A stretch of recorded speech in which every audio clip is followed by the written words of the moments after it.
Olá, pessoal, sejam todos bem-vindos a mais um episódio do nosso programa. E hoje um programa de sabedoria. Um programa com duas pessoas muito inteligentes que são referências na minha vida. Eu já tive muitos episódios na minha vida que, se não fossem as pessoas sábias que me cercam, eu sempre falo para vocês o quanto eu sou abençoada de ter pessoas que me ensinam, que me seguram, que me direcionam. E essas duas pessoas hoje são exemplos realmente de fases de muita superação na minha vida, que se não fossem elas eu não sei o que seria.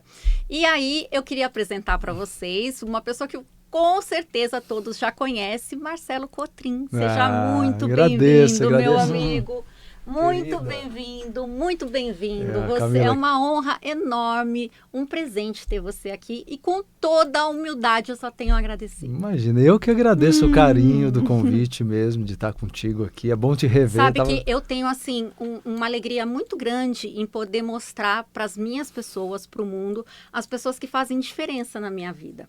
E você e Ana Chaves, também seja muito bem-vinda.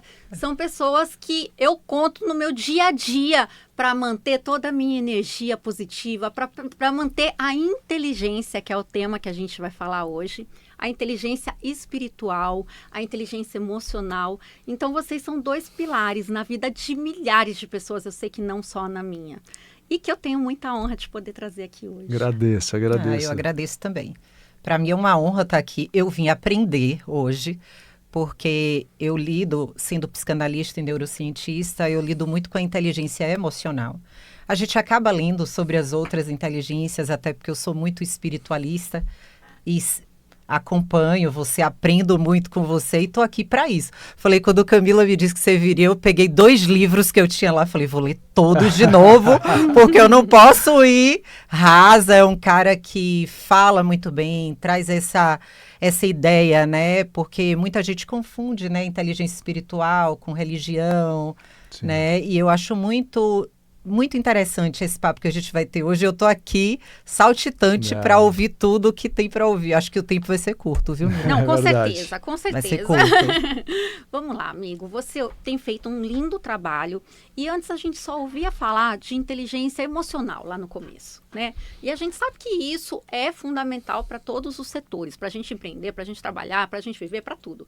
Mas e aí? Aí você entrou com a inteligência espiritual e emocional. E você tem feito um trabalho aí, não só no Brasil, mas inclusive internacional dentro disso. Sim. Explica pra gente tudo que compõe isso. Pois elas são muito casadas, né? Inteligência emocional e espiritual. Ela já é algo presente até no mundo corporativo. Eu já tenho desenvolvido trabalhos também junto ao meio corporativo na área de inteligência espiritual. Mas sou, né, um espiritualista universalista, não tenho vínculo com nenhuma religião específica, mas atuo já há 37 anos como professor. Sou autodidata, né, desde moleque, assim, interessadíssimo na espiritualidade, em compreender melhor o sentido da vida e como viver de maneira feliz e evolutiva, né? E eu resumiria, Camila, a inteligência espiritual de 2 maneiras. Eu acho que existe uma vertente, que é a compreensão da tua missão, do propósito de vida em nível profundo. Todos nós reencarnamos com uma programação encarnatória.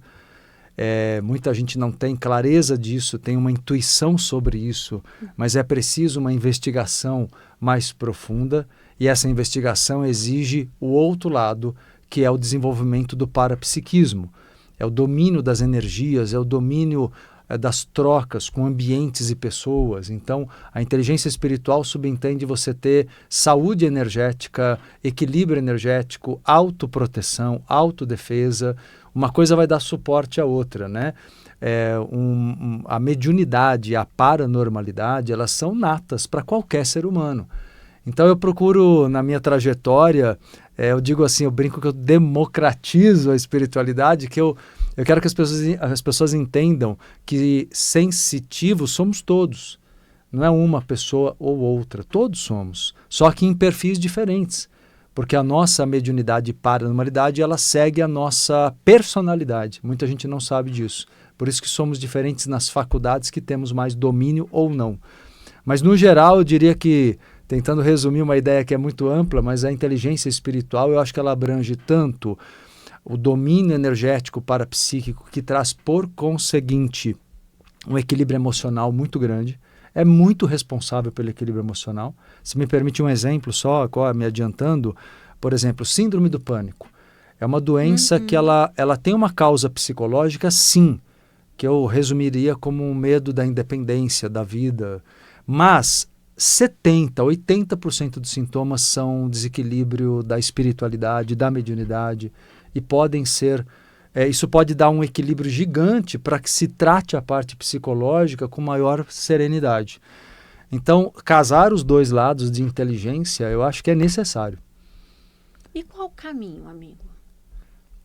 O caminho eu vejo de maneira ampla como o domínio do desenvolvimento dos chakras. Além de te seguir, né? Te perseguir. Mas é verdade, porque assim, a gente vê que o seu conhecimento dentro desse assunto é uma coisa espetacular.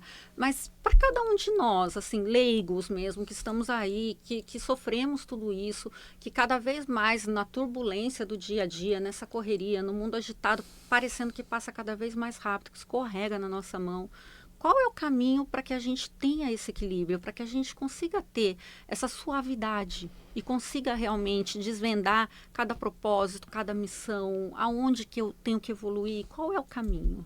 O caminho é em paralelo à cura emocional. Por quê? Porque todo o domínio das energias e do parapsiquismo, para quem não entendeu bem, só para clarear mais, parapsiquismo é a tua comunicação com outras dimensões. Por exemplo, eu dou muito valor ao contato com os nossos mentores espirituais. Sim. Todo mundo tem seus guias, seus mentores, e a maioria não acessa, né, usando um termo de hoje, não desbloqueia esse poder ou essa possibilidade. Fica ali potencial.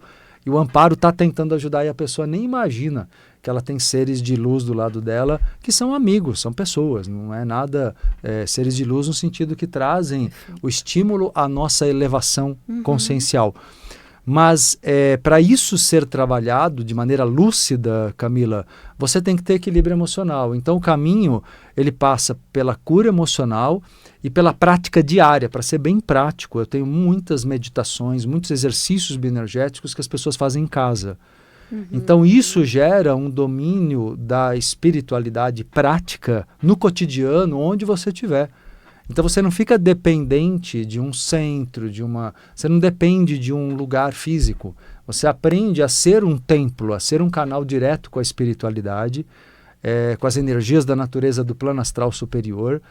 E nesse meio de caminho, com teu amparo, com teu equilíbrio emocional, é como eu disse aqui no início do programa, você começa a buscar o reconhecimento da tua missão maior, a tua missão pré-programada lá no plano astral, no período que chamamos de entrevidas. Eu acho tão importante esse período que dá nome à minha escola. Que é a nossa escola. E porque eu acho muito importante. É um período onde nós programamos o que viemos realizar. E já deixando claro para as pessoas, geralmente não se cumpre quase nada. Porque, imagina só... Quantos por cento mais ou menos a gente eu ia perguntar isso. Olha, é difícil dizer, mas olha, você programa... É muito individual. Imagina só, você programa alguns objetivos para o teu ano seguinte. Quantos você cumpre? Imagina por uma encarnação inteira. Eu chutado, claro, não temos estatísticas lá do plano astral, mas eu diria que uns 15% é muito. É muito. Eu acho que é muito. Eu acho que as pessoas que conseguem chegar a uns 40% estão ótimas. Nossa, eu acho que estão ótimas. Mas o que é bonito nisso é assim, nós temos o livre-arbítrio. Então, programação não é um destino absoluto. É importante. Tem hora que a gente quer cancelar, né, amigo? Tem hora que era bom dar uma cancelada no livre-arbítrio, né?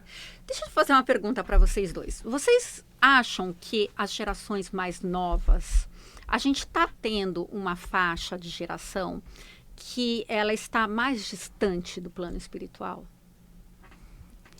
Olha, assim, no meio que eu vivo, né, eu sou de Salvador e eu convivo com muitas vertentes religiosas, até porque eu vim de uma família católica fervorosa e eu nunca aceitei os dogmas que eram colocados para mim. Então, eu estudei Umbanda, Candomblé, Espiritismo kardecista, a igreja evangélica. Eu fui estudar sobre todas essas, justamente para compreender, né, o que eu queria trazer de melhor para a minha vida nesses estudos e o que para mim não fazia nenhum sentido, e está tudo bem para quem faz sentido. Mas, assim, no meio que eu vivo, eu vejo, né, muitos jovens buscando a espiritualidade, o que tem me trazido uma alegria muito grande, porque eu acho que os jovens, eles estão mais questionadores do que na minha época, pelo menos no meu convívio, né? Aquela coisa, é porque meu pai disse que é, porque minha mãe disse que é. Então, o que eu vejo até no consultório, quando eu vou fazer palestra em escola, eu vejo eles questionando mais. Mas por que isso? E por que eu tenho que seguir dessa forma? Então, assim, eu me sinto mais feliz com essa realidade que eu vejo. Porque eu sou uma pessoa que eu tenho, assim, uma aversão a pessoas que acreditam em tudo que é dito. Sabe, eu falo assim, não, a gente não tem que acreditar, a gente tem que estar sempre questionando, até para a gente se construir como pessoas. E aí vem a parte da inteligência espiritual, que um dia eu escutei numa palestra, falando que todos nós nascemos com espiritualidade, mas a inteligência espiritual a gente vai ter que desenvolver como a inteligência física, cognitiva, emocional, no decorrer da vida. E existe uma vertente, né? A gente vê a pirâmide de Maslow na psicologia sobre as inteligências, que fala que fala assim, aí na pirâmide dele ele traz assim, Camila, inteligência física na base, depois cognitiva, depois emocional e no topo a espiritual. Para mim faz todo sentido, mas eu queria ouvir de você, que é um mestre, né? Como que você traz isso?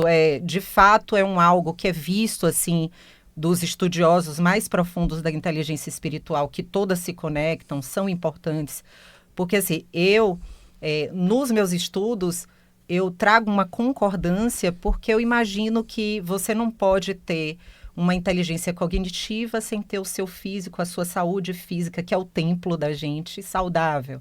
E aí você constrói o cognitivo, mas para desenvolver você tem que ter a emocional bem.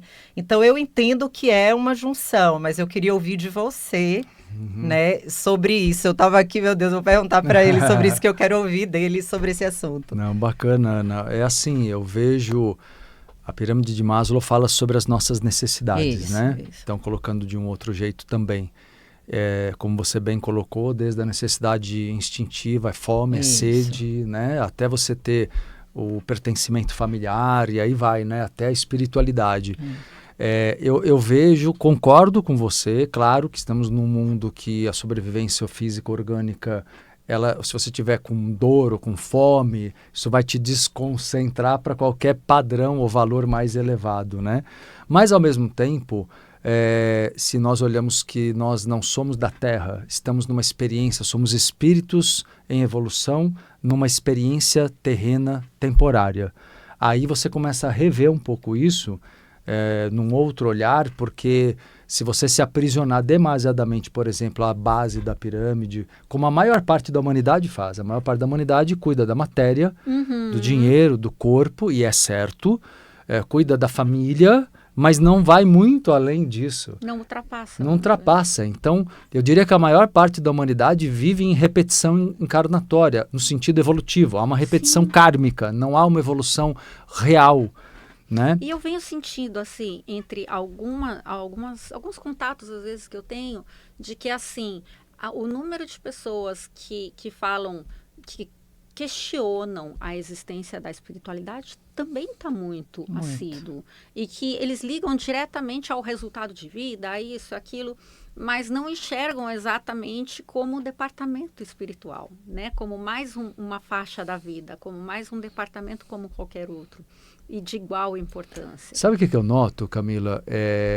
Que eu venho falando há muitos anos, eu vejo que a espiritualidade, ela está começando a ser aceita no campo da cura, mas não no campo da evolução. Sim. Então, por exemplo, isso. Não é isso? Então, se você prestar atenção, as terapias alternativas que estão trabalhando cura, como o ser humano, ele busca se livrar da dor e do sofrimento, aceita, flexibiliza-se para outras formas de medicina, digamos assim.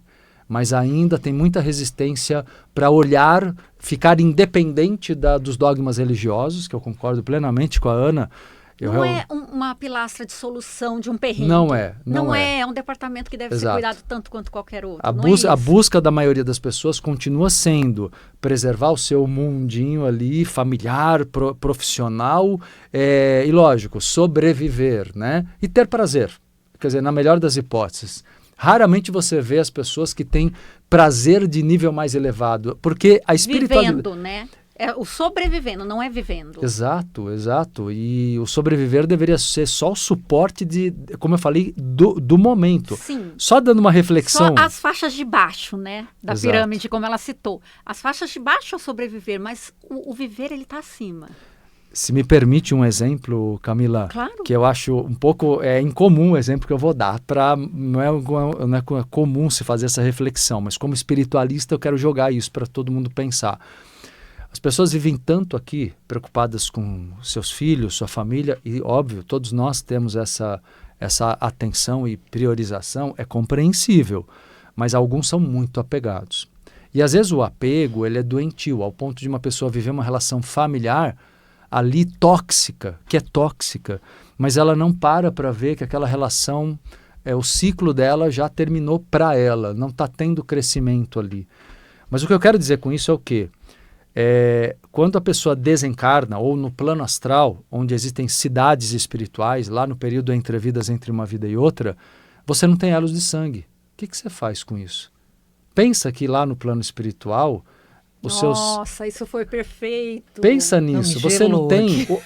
É materialismo você se hiperapegar. Não tem elos de sangue. Olha, gente, que grandioso. Então você vai reconhecer as pessoas afins, filhos de alma, irmãos de alma, realmente por afinidade. Você não vai ter como se apegar a uma família de sangue porque ela não existe. Então, assim... Parece que, você falando assim, amigo, parece que a gente perde tempo com tanta coisa pequena. Perde muito tempo. Né? E deixa de olhar para tudo que é tão gigante. Exatamente. E eu estou dando esse exemplo, você compreendeu bem, né? Sim. Porque, na verdade, o elo de sangue é uma justificativa do materialismo desse mundo. E de para tantos muitas problemas estruturas. Que às vezes consomem 1/10 do nosso dia.